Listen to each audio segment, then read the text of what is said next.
তুমি যদি সম্পর্ক না করো নাহলে তোমার বাচ্চা কাচ্চা আমি মারিলাম। আইয়া আমারে কি করবো ভাই, আমারে যা অত্যাচার করে এরাই তুললে 3টা বাচ্চা লই আমি ঘুমাইতে পারি না, আমার নিরাপত্তা নাই। এই মেয়েটার সাথে দর্শন করছে, কখন বারবার আইয়া বাড়ি ঘরে আইয়া নির্যাতন করতেছে। এই ফন্দিয়ার যে আশা কুহাম হয়েছে সারা গ্রামে জানি আমরা। আমি হিন্দু মানুষ, আমার নাম হইলো অনিতা রানী দাস, ওরা সে হইলো মুসলমান, তার নাম হইলো আতাউল। পরে ওখানে মধ্যে ওই 3 বছর ধরে সবজি করে, করার পরে সে আমার লগে সম্পর্ক করছে, করার পরে কইছে আমার বাচ্চা বাচ্চা দেখাশোনা করবো, পরে সব দায়িত্ব গুছিয়ে নিব। পরে ওই তো আমার পরে ডাক্তার একদিন ওই জইল আমার ওই 3 মাসের জইল। করার পরে ওই রাত্রে একদিন আমার এনে ওই দিল ভিটামিন হইয়া ওষুধ দিল আমারে। পরে আমি খাই না পরে আমার খাবাইলো, খাওয়ার পরে ওই দিনে রাতে আমার ওই হইল আর কি, এই নষ্ট হয়ে গেল, ব্লাড শুরু হয়ে গেল। শুরু হওয়ার পরে আমার তো দেখা যায় বিয়ে উপায়। পরে আমি কি তখন ওই আমার ঘরে কিছু টাকা পয়সাও নাই, পরে আমি ওই দান পান বেচতে পরে আমি কিছু মেডিকেল আমি নিজে তারপরে কেউ করছে তার বেটি গেছে আমার সাথে, তার বেটি যে জো করছে আমার লগে যার বেটি গেছে আমার সাথে, যে আমার ওই করে দিয়ে এলো, ভর্তি করে দিয়ে এলো।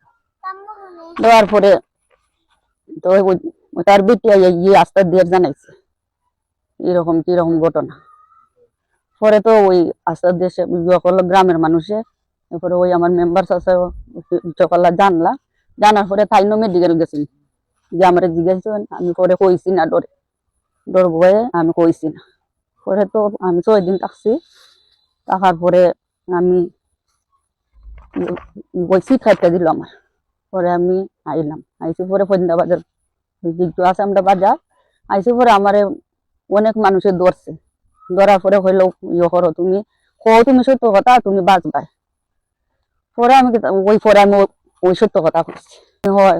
পরে হয়েছে ওই আইলো আর কি, বিচার আইলো আর কি, আছে গ্রামের মানুষ বইলা হওয়ার পরে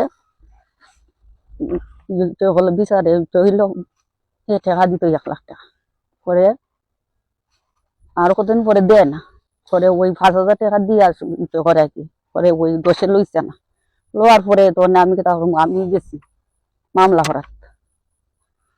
ভরাত গেছি, থানাত গেছি, থানার কয় না তুমি কোর্টে যাও।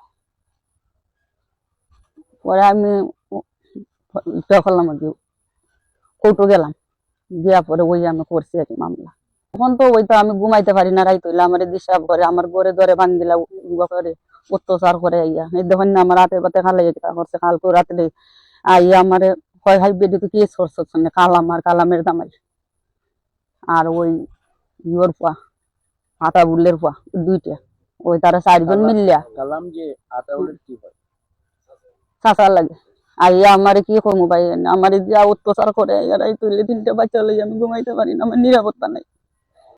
চিন্তা করবো আমার এরকম ঘটনা করে আমার লোক।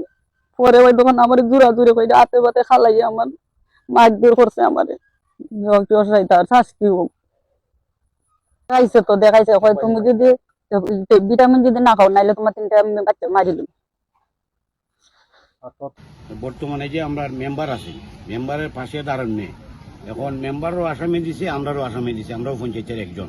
তা আমরা সরকারের কাছে এই আবেদন, এই বিচারটা যাতে আমরা গুরুত্বভাবে পাই, মাননীয় সুনামগঞ্জ সদর থানার মডেল থানার ওসি রতন সাহেবের কাছে আমার বিনীতভাবে অনুরোধ রইল, আমরা সংখ্যালঘুর বিচারটা যে পরিপূর্ণভাবে পাই। এই মহিলার সাথে দুরাচরণ করছে অনেক দিন ধরে, আমরা বাধা আপত্তি দিছি যে বেটা তুমি মুরব্বী মানুষ, তুমি এখানে খেনে আইয়া বউ খেনে হিসাব করো, কয় বেটা এটা তুই বুঝতে না। এই ধরনের প্রলোভন দেখাইয়া এই মেয়েটার সাথে দর্শন করছে, কখন বারবার আইয়া বাড়ি ঘরে আইয়া নির্যাতন করতেছে। আমরা সরকারের কাছে এটি আবেদন করি যে এই সুষ্ঠু বিচারটা সংখ্যালঘু যারা আমরা এই জিনিসটা পাই। মানে ওই বেচারার তো স্বামী নাই, বুঝছো নি, উনি গৃহস্থ করে 1.5 লাখ 24 ঘন্টা কেন থাকে, এই অবস্থা করলো আমাদের সারা গ্রামের মানুষই আছে। এই ফন্দিয়ার যে আশা কুহাম হয়েছে সারা গ্রামে জানি আমরা। 1 লাখ টাকা জরিমানা হয়েছে, টাকা দিতে দেখা যায় না। এখন বর্তমানে হে মামলা করছে, এরও মামলা করছে। মামলা হে যে করে সেনে এটা আমরা জানি না।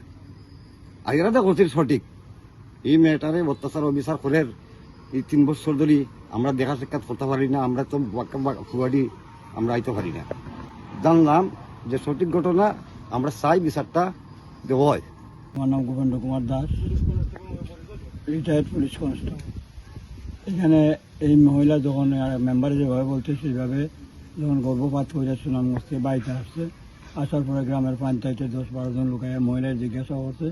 মহিলা সত্যকার কথা কইছে যে তার প্রলোভন, যে তার যে বাড়ির সামনে জায়গাটা দেখতেছে এখানে শীতকালীন সবজি চাষ করতো, সবজি চাষ কইরা মহিলারা বিভিন্নভাবে প্রলোভন দিত। অত্যন্ত প্রলোভনে রাজি না হওয়ায়ও ভয়ভীতি দেখায় তাকে রাজি করতে, রাজি করার পরে তার সাথে দৈহিক সম্পর্ক করতে। এই অবস্থায় মেয়েটা প্রেগনেন্সি হয়েছে। এই মহিলা বাড়ির সামনে কতগুলা ক্ষেত আছে, এখানে সবজি ক্ষেত করে, এটা আমরা পরবর্তীতে জানতে পারলাম, আগে জানছিলাম না। তখন মেয়েটারে বিভিন্ন প্রলোভন দেখাইছে, তোমার স্বামী নেই, 3 বাচ্চা, বরং বছর আমি নিব, আমার সাথে এই করো সেই করো। কিন্তু মহিলা তখন এই কুপ্রস্তাবে রাজি আসিল না। তো ওই যখন এই দুর্ঘটনা ঘটে 4 মাস না 4.5 মাস আগে একদিন হঠাৎ করে রাত্রে ঢুকছে ঘর, রাত্রে ঢুকিয়া তখন ওই মহিলার বাচ্চা কাচ্চারা করতুন, যদি কুপ্রস্তাবে রাজি না আসতে আমি কাটিলিম। ওই মহিলাটা বাদে লাস্টে দিয়ে সহজ সরল মহিলা বুঝতে পারছে না, কুপ্রস্তাবে রাজি হয়েছে। তখন তার সাথে সঙ্গ করা শুরু হয়েছে। সঙ্গ যখন মিলন করে হিন্দু মহিলা আর হে মুসলমান, মহিলাটা বলে বারবার কইছে যে দেখো আমি হিন্দু, তুমি মুসলমান, কোনো সমস্যা না, এটা কেউ জানতো না, এই না সেই না। দর্শনে যখন লিপ্ত হয়েছে, 3 মাস পরে যখন মহিলাটা প্রেগনেন্ট হয়েছে, তখন মহিলাটা কইছে যে আমার তো বাচ্চা হওয়ার একটা সম্ভাবনা। তখন মহিলাটা একটু দুর্বল, তখন মহিলাটার মিথ্যা প্রলোভন দিছে যে অসুবিধা না, তোমার শরীর যখন দুর্বল, বাচ্চা হওয়ার পথে আমি তোমার ভিটামিন আনি। ওই ভিটামিন আনিয়ে মহিলাটা রাখা হয়েছে। খাওয়ানির পরে যখন মহিলাটার প্রসব বেদনা শুরু হয়েছে, বাচ্চা নষ্ট হয়েছে বাড়িতে, পরের দিন সকালে ব্লাডিং বন্ধ হয় না যখন রাত্রে, তখন পরের দিন সকালে তার আগের স্ত্রী আছে, আগের স্ত্রী লইয়া মেডিকেল না ভর্তি করাইয়া ওই মহিলাটার ফালায় হয়েছে। 3 দিন 4 দিন যাওয়ার পরে তখন হঠাৎ সারা গ্রাম জুড়ে এটা আলোড়ন সৃষ্টি হয়েছে যে হিন্দু মুসলমানের একটা অনৈতিক ঘটনা ঘটছে।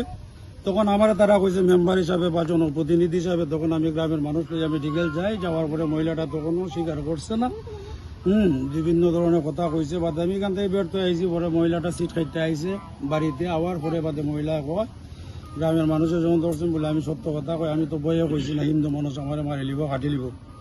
তখন ওই যে বিষয়গুলো আগে কইয়া গেছি, তখন এই বিষয়গুলো মহিলা সম্পূর্ণ ডিটেলস আমরা কইছি। হওয়ার পরে তখন আমরা গ্রামের মানুষ বইছি। আমরা হিন্দু ধর্মে আমরা খুব সুন্দর পরিবেশে চলাফেরা করছি, জীবনে যে তা করছিল না। এখন হঠাৎ করে এই ঘটনা, গ্রামের মানুষ আমরা সবাই বইছি, ছোটো বড় লাগাই 1 দিন 2 দিন 3 দিনের মাথায় তখন সিদ্ধান্ত দিছি। যখন আমরা জরিপ কইরা পাইছি যে ছেলেটা ঠিকই মহিলাটার সাথে ঘটনা ঘটাইছে, বা বিভিন্ন সাক্ষী প্রমাণ হেও নিজে স্বীকারোক্তি হয়েছে মহিলাটার সামনে, তখন আমরা গ্রামে কইলাম যে এটা দেশ, আমরা অত সুন্দরভাবে চলি, হিন্দু মুসলমানের গ্রাম, এটা যদি বাড়াগানো যায় আমরা গ্রামের ইজ্জত সম্মানের প্রশ্ন। তা আমরা এখানে তো আপাতত কেউ এটা আলাপ আলোচনা করিল না। তখন আমরা সামাজিকভাবে তার উপরে একটা ওই 3 বাচ্চার উপরে মানহানির উপরে তার উপরে আমরা 1 লাখ টাকা আনছিলাম যে ওই বাচ্চাটারে হিসাবে লাগবে। তো সেইটা মাইন নেওয়া 10 দিনের সময় নিচ্ছে। 10 দিনের সময় নেওয়ার পরে তখন আর দেন না। কিছু কিছু মানুষে বিভিন্ন ধরনের হে আরো বৃদ্ধাঙ্গুল দেখায় গ্রামের পঞ্চায়েতে, যখন আমি দিতাম না, এই বিটে গীতা মামলা করতো, গীতা করিলে দেখিলি এই করবো সেই করবো। যখন টাইমটা ওভার হয়ে গেছে, একদিন 5,000 লইয়া আইছে, গ্রামের মানুষের রাখছই না রাখার পরে তখন মহিলাটা অসহায় অবস্থা আমার দ্বারা গেছে, গিয়া কইতেছে যে তুমি মেম্বার সাহেব এখন আমি কিতা করতে পারি বলে, রে মাই তোমার তো বিচার করছে, এখন তোমার তো কেউ মারামারি করতে হতো, আইনা তো লইতে পারতো না, তো তুমি আইনের আশ্রয় নো। তখন ওই মহিলাটা বলে গেছে থানায় কইছে না এই মামলা আমরা নিতে পারতাম না, আপনি কোর্টে চাই। মহিলা সহজ সরলিতা বুঝে না, ওই বাদে কোর্টে মহিলাটা দিচ্ছে মামলা দেওয়ার পরে এখন দেখা যাইতেছে কিছু কিছু গ্রামের পঞ্চায়েতের যারা আছে এরা অন্য প্রলোভন হইরা তার পক্ষে কথা কো। আর একটা না প্রসাদ দেখছে তার বাড়ি একটা ব্যক্তিগত রাস্তা আছে, কেন কালবাট না মনে করো ওই কাঠবাট দেয়া রাস্তা করছে তার গাড়ি ভাড় করার লাগে। হঠাৎ করে দেখা যায় একদিন থানার থেকে ফোন আইছে আমার উপরে অভিযোগ, আমি তার বাড়ি ঘর ভাঙচুর করে দিয়েছি, এই করছি সেই করছি, গ্রামের পঞ্চায়েত পক্ষ লইয়া। ওই দ্বারা কইল আলমগীর ফোন মারছে, তখন আমি বললাম ঠিক আছে আপনি সরজমিনে আইন তদন্ত করেন। তখন বেচারা যখন সরজমিনে আইসে তদন্ত করছে, তখন আমি দেখাইলাম যে ওই যে গোবিন্দ করা তাই নইলে বিচারের সভাপতি ওই গ্রামের সংখ্যালঘু। আর আমরা এখানে সংখ্যালঘুর মধ্যখানে আছি। এখন আপনি সরজমিনে তদন্ত করো, তখন পঞ্চায়েতের আরো 4-5 জন সংখ্যালঘু, আরো 2 জন আছেন, আমি সহ। একটু শর্ট করে হন যে জি। এখন এই ঘটনায় আসলে জি, আপনি ভাই। এখন প্রতিনিধি। আচ্ছা। জি। তো সব মিলাইয়া এখন দেখা যায় আমরা উপরে মামলা, আমরা স্যার যে ওই মহিলাটা যাতে আমরা তারা দিতে পারি না, হক কথা না কই, সত্যতা তুললা না ধরি, আমরা বিভিন্ন মামলা মুখী যদি আমরা সরাই নিতে পারি, তখন ওই মহিলাটার বাড়িঘর সরাই নিত। এই পর্যন্ত আরো কয়েকবার এই মহিলা বাড়ি তার আত্মীয় স্বজন আতরে মামলা দেওয়ার পরে তো হেউ দাও, আজকে হে বাড়িঘর ছাড়া তার আত্মীয় স্বজন বিভিন্ন সময় এ বেটিরে হুমকি দেয়, যে তুমি বাড়িঘর ছাড় খেলে মামলা খুললে মামলা উঠাও, মামলা ওঠা ওই সমস্ত কথাবার্তা। এখন সব মিলাইয়া এখন আমরা দেখা যায় পঞ্চায়েতের উপরে হ্যাঁ মামলা। এখন এটার জন্য আমরা হিন্দু মুসলমান সহ লাগে এটা তীব্র নিন্দা জানাই। প্রশাসনিকভাবে আইনের কাছে বর্তমান প্রধানমন্ত্রীর কাছে আমরা এটা সুষ্ঠু বিচার, যাতে ওই ধরনের এক কার্যজনক ঘটনা না ঘটে।